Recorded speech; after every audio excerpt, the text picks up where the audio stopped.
बनूं, ये ज्ञान मुझे समाधि अवस्था में मिला है। परंतु जो मैं ये बातें लिखवा रहा हूं, ये मेरी मन की कल्पनाओं का विस्तार है। अर्थात उस ज्ञान को उसने समाहित किया है और समाहित करके उन्होंने उस बात को रखा है। बहुत सुंदर बात याद आती है कि आज से 500 साल पूर्व फ्रांस में नॉस्ट्राडेमस हो गए, जिन्होंने गोले में विश्व का भविष्य देखा। और जब विश्व का भविष्य देखा तो उसको लिखा। लेकिन जो लिखा, वो लिपि जो थी वो एक काव्य रूप में थी और बड़ी अलंकारिक भाषा में लिखा, जो हर कोई समझ नहीं पाता है। घटनाएं हो जाने के बाद कहते हैं, हाँ, नॉस्ट्राडेमस ने ये बात लिखी थी। 500 साल पूर्व की बात है कि नॉस्ट्राडेमस ने विश्व का भविष्य गोले के अंदर देखा। लेकिन हमारे भारत के ऋषि ऐसे थे, इतने सिद्ध थे, जो आज से 5000 साल पूर्व वर्तमान समय को देखा, विश्व के भविष्य को देखा समाधि अवस्था में। और खाली देखा उतना नहीं, लेकिन जो चुनौतियां, जो प्रॉब्लम्स, जो बातें आए,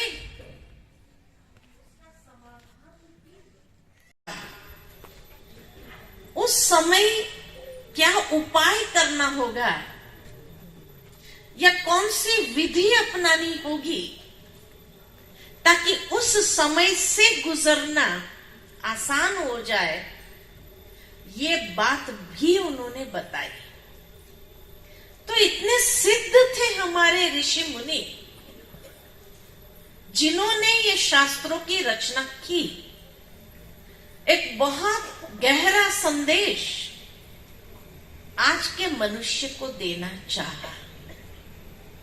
लेकिन हम मनुष्य आत्माओं ने क्या समझ लिया, क्या समझा? उस गीता ज्ञान से, महाभारत से, रामायण से क्या समझा? उस समय की बात थी। ये आज के समय में लागू नहीं होते। नहीं चाहिए भैया, इधर नहीं चाहिए। ये आज के समय में लागू नहीं होती है, यही समझा? और इसीलिए उन्होंने जो विधि बताई थी या जीवन जीने की कला बताई थी, उसको हम अपने जीवन में आत्मसात नहीं कर पाए। इसलिए आज का इंसान दुखी है। अगर उस बात को आत्मसात करते थे तो दुख काहे को होता था? होता ही नहीं था। तो इसीलिए भगवानुवाच हम सभी के प्रति क्या थे? महर्षि वेद व्यास जी इतने इंटेलिजेंट थे, बहुत इंटेलिजेंट थे, कि उन्होंने एक ही कथा में, कथा माना कहानी, जो अपनी मन की कल्पनाओं से रची हुई कहानी, उसको कहा कथा। तो एक ही कथा में एक व्यक्ति की मनोदशा आज के युग में किस प्रकार से मनुष्य की मानसिकता होगी, उसको दर्शाया है। और किस प्रकार की चुनौती का सामना उसके जीवन में आएगा या आ सकता है, उसको भी उन्होंने दर्शाया। इतना ही नहीं, लेकिन उसी कथा में एक पारिवारिक कथा भी लिया, उसको भी जोड़ा कि परिवार के अंदर क्या क्या होगा, है ना? और उसका समाधान क्या हो सकता है वो भी दर्शाया। इतना ही नहीं, लेकिन उसी कथा में एक सामाजिक स्थिति को भी दर्शाया और उसका समाधान भी दिया। उसी कथा में एक राष्ट्रीय स्थिति को भी दर्शाया और उसका समाधान भी दिया और पूरा वैश्विक स्थिति को भी दर्शाते हुए उसका समाधान भी दिया। यानी जिसको कहा जाए मैनेजमेंट की भाषा में कि from the micro level to the macro level, एक व्यक्ति से लेकर विश्व तक हर एक की जो बातें होगी वो आज से 5000 साल पूर्व उन्होंने लिखा था। कितने इंटेलिजेंट होंगे, सोचने की बात है, कितने बुद्धिशाली।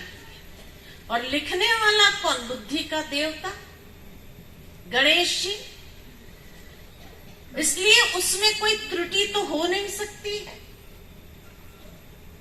लेकिन कहा जाता है कि महर्षि वेद व्यास जी ने जब ये महाभारत को रचा, उसकी रचना की, तो उस समय खाली उसके अंदर 10,000 श्लोक थे।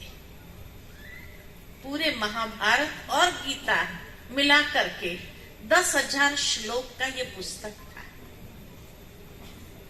और उस समय उसको गीता नाम भी नहीं दिया था या महाभारत भी नहीं कहा था। उस समय उस पुस्तक का नाम था जय। जय, कैसे विजयी होना है, कैसे जय की प्राप्ति करनी है, तो वो महाभारत का नाम जय के रूप में रखा था। उसके बाद उन्होंने अपने 4 शिष्य को बुलाया कि आप ये पुस्तक का अध्ययन करो और अध्ययन करके अगर आपको उसमें कुछ एडिशन करने जैसा लगे तो आप उसमें जोड़ना। वो 4 शिष्य ने जाकर के अध्ययन किया और अध्ययन करते हुए हर एक ने 10-10 हजार श्लोक फिर डाला। तो जो ओरिजिनल 10,000 था उसमें 40,000 मिक्स हुए, तो 50,000 का ग्रंथ बना और जय बना धीरे धीरे महाभारत। उसके बाद उसके अंदर और ऑल्ट्रेशन होता गया समय अंतराल में, और आज वही महाभारत 1,00,000 श्लोक है। 1,00,000 श्लोक है। तो आप सोचो कि सत्य जो ओरिजिनल महर्षि वेद व्यास जी ने लिखा था वो वही रहा होगा या कितना उलट पुलट हो गया होगा। बचपन में स्कूल में खेल सिखाते हैं, खेल कराते हैं बच्चों को, कि जब कभी पिकनिक पर ले जाते हैं टीचर लोग, तो मान लो कि 50 बच्चे हो तो उन सब बच्चों को एक गोलाकार में खड़े करते हैं और फिर एक बच्चे को बुलाकर उसके कान में कहानी कहते हैं। वो जाकर उसको दूसरे को सुनानी होती है, दूसरा तीसरे के कान में सुनाता, तीसरा चौथे के कान में सुनाता। जब 50वें बच्चे तक आएगी तो वही रहेगी। क्या होगा? सबने खेला होगा ये खेल, तो है ना, तो वही रहेगी यहाँ। तो आज महाभारत को लिखे 5,000 साल हो गए, तो उस कथा में भी कितना चटपटा मसाला डाला होगा। और जो ओरिजिनल होगी वो तो कहां लुप्त हो गई, या वो बात जैसे आटे के अंदर नमक डालो उतना ही रह गया, और वो नमक को निकालना उस आटे में से कितना कठिन होगा। लेकिन फिर भी यहां पर हमने ये प्रयास किया कि उस नमक को बाहर निकाले, और परमात्मा ने आकर के वही गीता ज्ञान पुनः हम सबको वापस दिया कि मैंने क्या कहा था और क्या नहीं कहा था। इसलिए कहा कि एक ही कथा के अंदर 5 कथाएं हैं, व्यक्ति की, परिवार की, समाज की, राष्ट्र की और विश्व की। कैसे? तो अर्जुन एक प्रतीक बताया है, 5 पांडव और 100 कौरव, यही दिखाया ना, 5 पांडव और 100 कौरव। आज परसेंटेज कितने पर निकलता है? 100 पर निकलता है। सारी दुनिया को अगर 100% लिया जाए तो आज की दुनिया में पांडव कितने होंगे? 5% है ना, या मुट्ठी भर जिसको कहा जाए। और पांडव माना कौन? तो पांडव माना जो भगवान से प्रीत करते थे, जो भगवान से प्रीत बुद्धि। इसीलिए कहा जाता विनाश काले प्रीत बुद्धि विजयंती। और कौरव माना कौन? तो जो भगवान से विपरीत थे। तो विनाश काले विपरीत बुद्धि विनश्यंती। तो 5% जो पांडव थे उसमें भी कौन कौन थे जो ईश्वर से प्रीत रखने वाले? कौन सी क्वालिफिकेशन थी? तो महर्षि वेद व्यास जी की मन की कल्पना का विस्तार देखो कि एक एक का जो नाम चुना है ना, बहुत सुंदर। पहला टका, 1% जिसको कहा जाए, पहला टका युधिष्ठिर। युद्ध जैसी परिस्थिति में भी स्थिर बुद्धि, या जो धर्म के मार्ग पर अटूट रहने वाला, सत्य के रास्ते पर चलने वाला, है ना। कहा जाता है युधिष्ठिर ने जीवन में कभी झूठ नहीं बोला। तो जो सत्य का मार्ग का अंगीकार करता है उसको कहते हैं युधिष्ठिर। ऐसे कितने टका होते हैं दुनिया में? 1%। युद्ध जैसी परिस्थिति आ जाए तो भी स्थिर बुद्धि, यानी स्टेबल माइंड। आज की दुनिया में जहां लोगों का विम्सिकल माइंड होता है, वेवरिंग माइंड होता है, ऐसे वेवरिंग माइंड की दुनिया में स्टेबल माइंड वाले कितने परसेंटेज होंगे? ओनली 1%। ये थे युधिष्ठिर। दूसरा नंबर था भीम, स्ट्रॉन्ग विल पावर, दृढ़ शक्ति वाला, आर या पार, बीच में लटकने वाला नहीं, बीच वाला रास्ता नहीं, या इस पार या उस पार, है ना। दृढ़ शक्ति, दृढ़ता की शक्ति जिसके पास है, स्ट्रॉन्ग विल पावर। आज की दुनिया में जहां लोगों का कॉन्फिडेंस लेवल खत्म हो रहा है, ऐसी दुनिया में स्ट्रॉन्ग विल पावर वाले कितने परसेंटेज लोग होंगे? ओनली 1%। ओनली 1%, है ना। आजकल बच्चों को देखो आप, कॉन्फिडेंस नहीं है। एग्जाम पेपर में पढ़ करके जाते हैं, वहां जाके ब्लैंक हो जाते हैं, सब भूल जाते हैं, कॉन्फिडेंस नहीं रहता। विल पावर तो बहुत दूर की बात हो गई। तीसरा नंबर था अर्जुन, अर्जुन माना जो अर्जन करने वाला। अर्जन करना माना धारण करना। भगवान ने जो कहा, जी हाँ, धारण किया। यानी दूसरे शब्द में कहे तो जो हमेशा पॉजिटिव बात को धारण करने वाला, नेगेटिव बात को नहीं।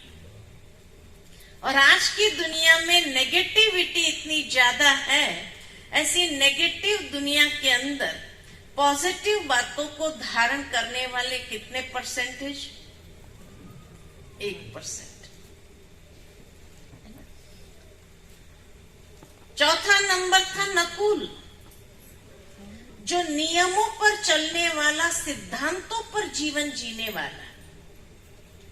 आज की दुनिया में अगर देखा जाए, न उठने का, न सोने का, न खाने का, न पीने का, न चलने का कोई नियम है? कोई नियम ही नहीं रहा।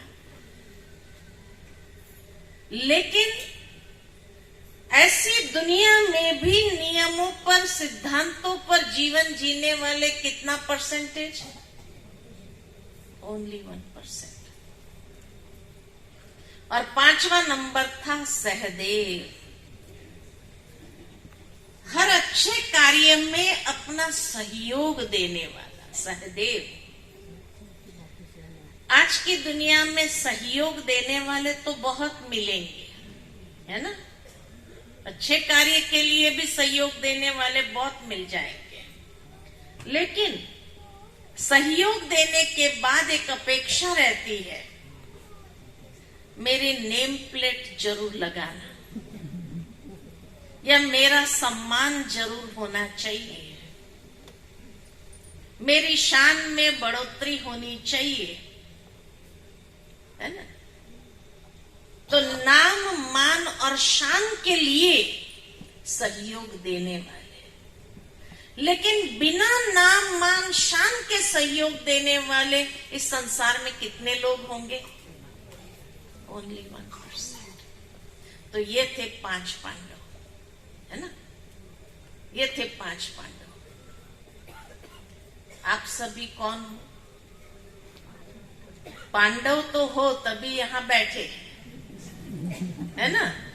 गीता ज्ञान होता ही है पांडवों के लिए।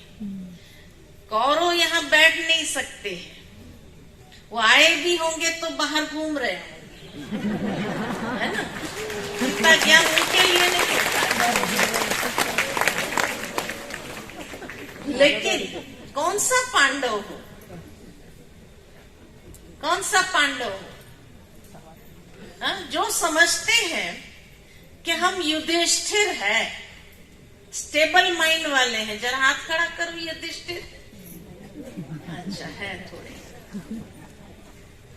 अच्छा, जो समझते हम भीम है, स्ट्रॉन्ग विल पावर, आर्य पार। अच्छा, दृढ़ शक्ति वाले, वाह बहुत अच्छा। अच्छा, जो समझते हम अर्जुन है, अच्छी बातों को ग्रहण करना जानते हैं, वाह ये बहुत है। अच्छा, जो समझते हैं कि हम नकुल है, नियमों पर चलने वाले, सिद्धांतों पर जीवन जीने वाले हैं थोड़े। और जो समझते हैं हम सहदेव है, सहयोग देना जानते हैं, वाह ये भी ज्यादा है। लेकिन यहाँ मुझे 6 प्रकार के लोग दिखाई दिए। जिसने किसी में हाथ नहीं उठाया वो कौन है?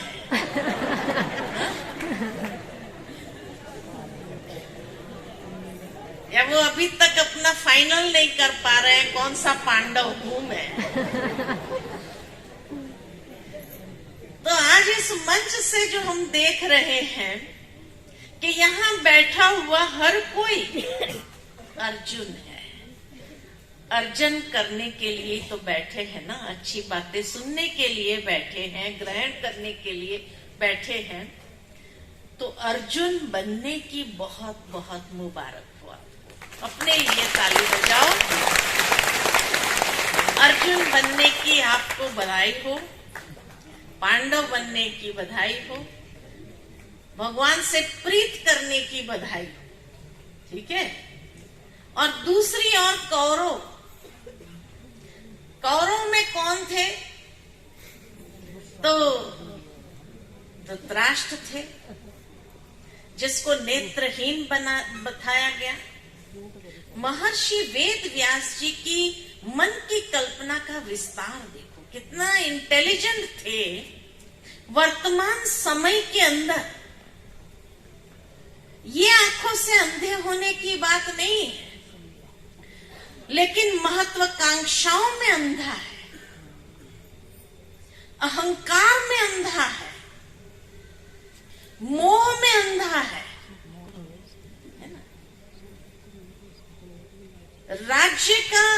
राज्य की सत्ता प्राप्त करने के अहंकारी या अंधा है उसमें।